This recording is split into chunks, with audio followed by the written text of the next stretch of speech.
we're going to get right into it this morning. Now, if you're suffering from gum recession and are concerned about your dental health, then you should know about a new clinical study happening at the School of Dental Medicine at UB. Now, Dr. Othman Shibly is a clinical professor at the periodontal department there, and he is here with details this morning. Good morning, Dr. Shibly. How are you? Good morning. Thank you, Courtney, for inviting me here. Well, welcome to AM Buffalo. To start off, let's define gum recession. What is it exactly?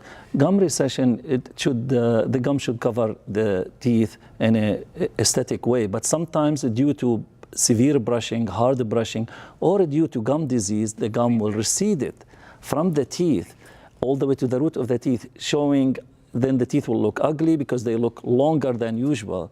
And this is related to periodontal disease and bone loss and severe brushing. People, they brush hard, so they don't only remove the plaque, but they remove the enamel, the cementum, and they remove the gum from their teeth. And that's become a big problem, and there are around 30 to 40% of people, they suffer from gum recession. Yeah, so if this does happen, what are some of the risks of leaving gums untreated? Yeah, one major risk, if this was left untreated, is the recession will continue to happen.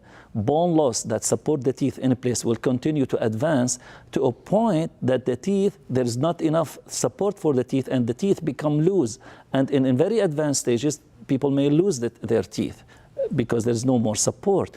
And also beside the elderly people, because now people, they get a lot of medicine. People elderly, some of their medication cause dry mouth, xerostomia.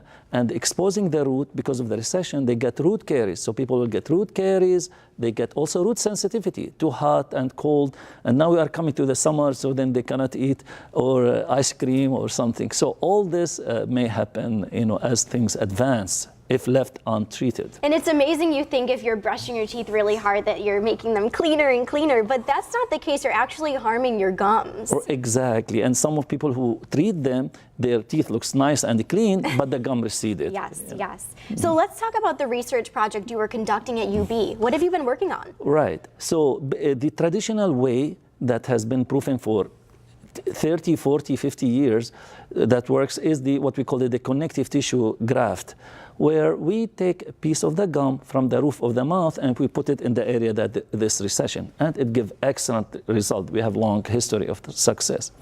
Now, Dr. Chow invented a new technique. It's called Pinhole Technique, where you don't need to take from a piece of the gum from the roof of the mouth. So it is only one procedure, not two procedures. We, as scientists, when we see something like this, we like to investigate and see how good this is. And because we have a good feeling that this is something good, we need to see how good compared to the traditional way of treatment. So what we are trying to do now in Buffalo, inviting people to volunteer and participate in our clinical trial, where a patient will receive in one part of their mouth our traditional way, which is the connective tissue graft, and in the other side, same patient will receive the pinhole technique. This way we can have honest, truthful comparison between the two techniques and report this and give the public the research valid opinion about these new advances in dentistry and in gum that will help not only to protect the teeth, but also to make people look, their smile look better and nicer. Let's take a look at some of the pictures that you brought here today. Now, these are some of your patients. As you can see, what are we looking at right now? Here, where the gum looks normal and healthy, you can see the gum, how it looks nice, hugging the teeth in a nice way, and no disease, nothing. Here you can see how the gum receded, where not only the white part, which is enamel, appears, but also the yellower part, which is the root. And that's then patient will suffer from sensitivity, and sometimes, especially elderly people, from root caries.